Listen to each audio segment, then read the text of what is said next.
Hello दोस्तों, तो आज का आपका ह्यूमन ज्योग्राफी का टॉपिक है ग्लोबल लिवेबिलिटी इंडेक्स। ना लिवेबिलिटी क्या होती है, राइट? कि कौन सी ऐसी लोकेशन है जहाँ की लिविंग कंडीशंस या तो बहुत अच्छी हैं बहुत ख़राब है, राइट?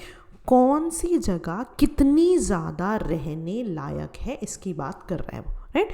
तो ग्लोबल लेवल पे बात कर रहा है। एक सेकेंड, या सो इट सेज कि लिवेबिलिटी का कॉन्सेप्ट बहुत सिंपल है। वो ये असेस करेगी कि कौन सी locations around the world, right?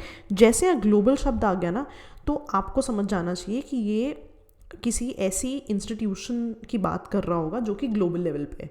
तो कभी भी अगर ऐसे क्वेश्चंस में जहाँ ग्लोबल लिखा हो, आपके ऑप्शंस में नीति आयोग का नाम लिखा हो या किसी इंडियन एसोसिएशन का नाम लिखा हो, तो प्रोबेबिलिटी यही रहती है कि आंसर वो वाला यूनिट नहीं होगा, because it's local to our country, right? तो ध्यान देना अपने इन चीज़ों पे। सो ये क्या असेस कर रहा है कि बेस्ट या वर्स्ट लिविंग कंडीशंस को असेस कर रहा है, ठीक है?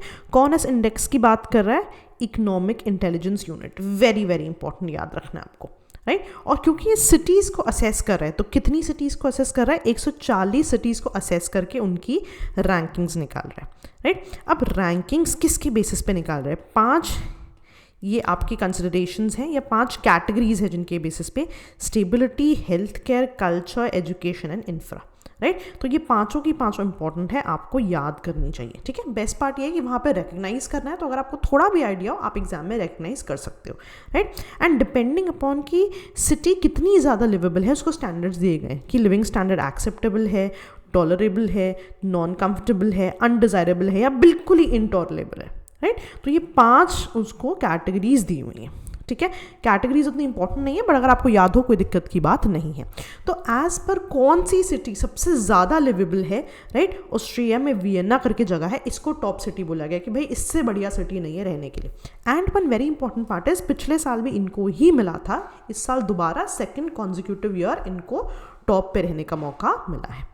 अगर हम इंडिया के कॉन्टेक्स्ट में बात करें तो न्यू दिल्ली एंड मुंबई दोनों को असेस किया गया। अब देख रहे हो 140 सिटीज़ हैं, तो 140 में से अगर हम इंडिया की बात करें तो इन 2 सिटीज़ को असेस करके इनकी जो प्लेस है वो ड्रॉप की है, कि इनका जो रैंकिंग है दैट हैज़ ड्रॉप्ड, ठीक है? तो रीज़न भी बताती है रिपोर्ट कि भाई क्यों इनकी रैंकिंग्स ड्रॉप हुई, क्यों जनता यहाँ नहीं रहना चाहती। सबसे पहला बोलता है जर्नलिस्ट के अगेंस्ट अब्यूज़ बहुत होते हैं, राइट? तो जनता स्केयर है to stay at these places. Crime rate बढ़े हुए हैं, राइट? क्लाइमेट चेंज की वजह से कितनी दिक्कत है, जैसे आप न्यूज़ से ना एनालिसिस करो इसका कि न्यू दिल्ली में कितनी ज़्यादा एयर पोल्यूशन की बात होती है, तो क्लाइमेट चेंज की दिक्कतें ही हैं, राइट? लिवेबिलिटी कंडीशंस में कितने सारे कंस्ट्रेंट्स हैं।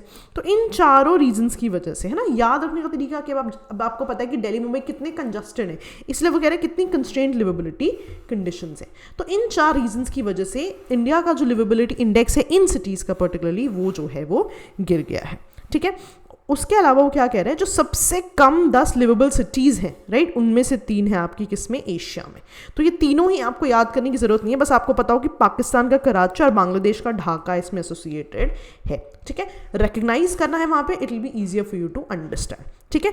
एक और चीज़ जो आपको पता होनी चाहिए, अगर आपसे ब्रिक्स पे पूछ लिया जाए कि जो ब्रिक्स कंट्रीज़ है उनमें टॉप पे कौन है, तो आप बोलोगे भाई चाइना की सिटी टॉप पे है, और सबसे लोएस्ट पूछा जाए तो आप बोलोगे इंडिया की कैपिटल है, ठीक है? तो अब आपको पता है कि कौन रिलीज कर रहा है, इंडिया में क्या दिक्कतें हैं, इंडिया की कौन सी 2 सिटीज़ इससे एसोसिएटेड हैं, एशिया में कौन सी 2 सिटीज़ हैं जो आपको पता होना चाहिए, एंड ब्रिक्स की जो 2 टॉप और एंड वाली सिटी है उनके बारे में भी आपको आइडिया है। और मोस्ट इंपॉर्टेंट थिंग, कौन इस यूनिट को निकाल रहा है, कौन इस इंडेक्स से एसोसिएटेड है, वो भी आपको पता है, ठीक है जी?